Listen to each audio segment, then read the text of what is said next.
Welcome to the deep dive. Today we're looking at something pretty incredible in mare biology. Just think about it.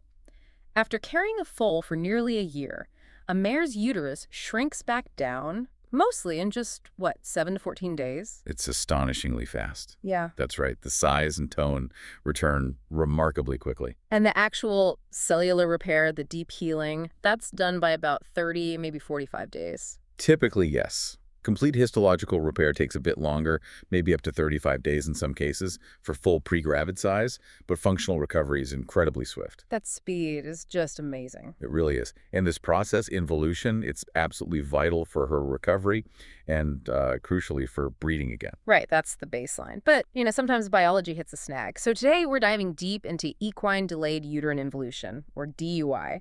That's when the uterus just doesn't bounce back like it should after foaling. Exactly. Our mission is to unpack this, understand the normal speed, figure out what causes the delays, how you spot them, and importantly, how vets diagnose and treat it to get mares back on track. Giving you that shortcut to understanding this really specific but critical piece of equine reproduction. So this delay, this DUI, essentially the uterus fails to get back to its non-pregnant state in that expected time frame. That's the core of it. Failure to return to normal size, tone, and histological state. And the impact is, well, it's huge for fertility, isn't it? Oh, absolutely. It can significantly knock a mare's ability to conceive in the next cycle. It throws that whole delicate biological timing off. Which brings us to the practical side for breeders, the foal heat. That first cycle just days after foaling. Usually between 5 and 18 days postpartum, yes. So trying to breed on that heat if the uterus isn't fully recovered, that's risky. Extremely risky. You're looking at much lower conception rates, a higher chance of losing the early embryo. It's often just not worth the gamble. You might end up delaying things even further. Okay, so to really get why delay is bad, we need to appreciate how fast normal is. You mentioned contractions right after birth. Yes, intense ones, Yeah. sometimes called after pains. They're critical. Critical for what exactly? Well, for several things. Expelling the lochia, that's the normal discharge, shrinking the uterus down, and compressing blood vessels to stop potential hemorrhage, very efficient. And the lochia itself, what's normal there? It's usually a reddish-brown discharge, Yeah. and it should gradually decrease over the first week or two, maybe 7 to 14 days. And inside, what's happening on the uterine lining? A really rapid cleanup. Yeah. The areas where the placenta attached undergo necrosis, they slow off, and then the lining regenerates. Sources say that microcaroncular part is healed by day 9, full microscopic repair by day 14 typically, though the whole process finishes closer to 30-45 days. Wow. And the cervix seals things off pretty quickly, too. Very quickly, usually within 12 to 24 hours postpartum. It's like closing the door after the event. So that's the well-oiled machine. What throws a wrench in the works? You said DUI is often complex. It is, yeah. Rarely just one single cause. It's often multifactorial, with factors sort of cascading. Okay, like what? What's the most common culprit? The big one, the most common, is retained fetal membranes, or RFM. Even a small piece. Absolutely. Even a tiny tag of retained placenta can prevent the uterus from contracting properly.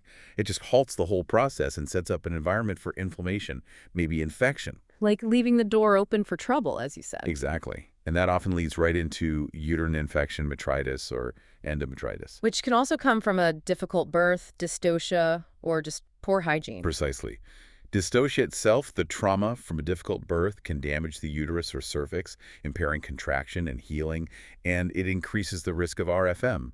And poor hygiene, well, that just invites bacteria in. Inflammation stops normal repair dead in its tracks. What about the uterus muscle itself? Can it just fail to contract? It can. That's uterine inertia or atony. The myometrium, the muscle layer, doesn't contract effectively. Why would that happen? Could be a few reasons. Maybe low calcium levels, hypocalcemia, which muscles need to contract, or simple exhaustion after a really long labor. Makes sense. Or if the uterus was massively stretched, say with twins or an exceptionally large foal, that overstretching can make the muscle less efficient. Are some mares just more prone to this? Seems so.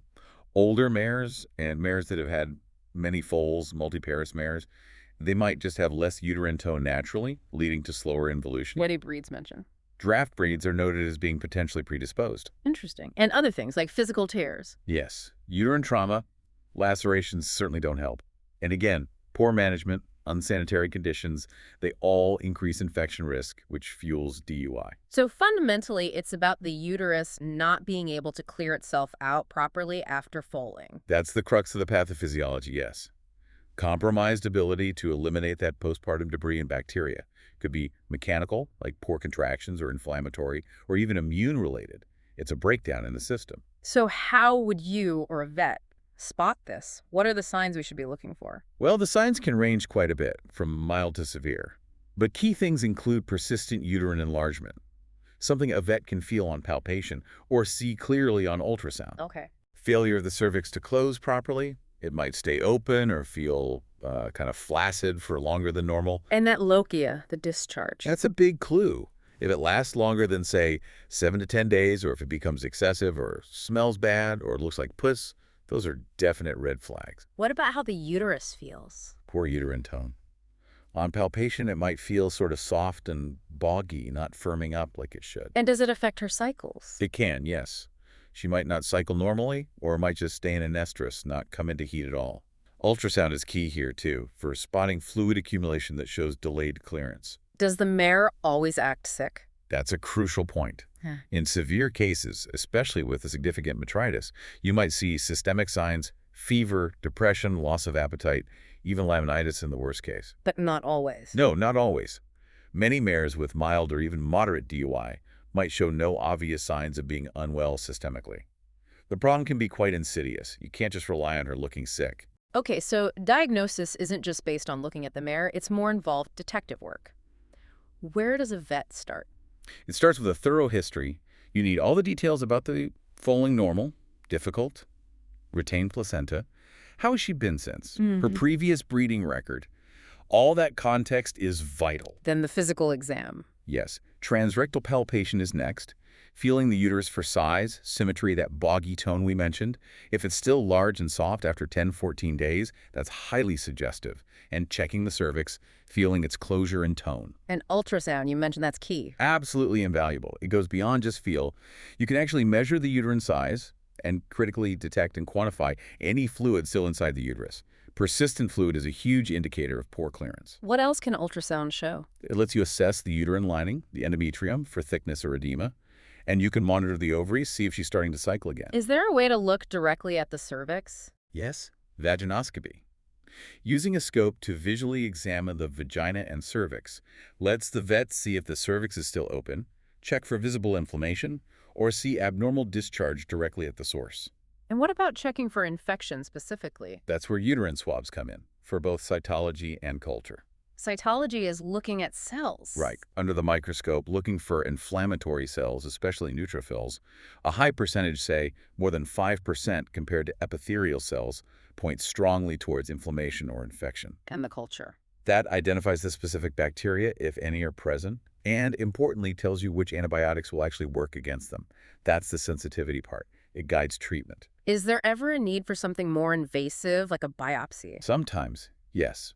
In difficult, non-responsive cases, or if you suspect deeper damage like scarring, fibrosis, a uterine biopsy gives a histological picture.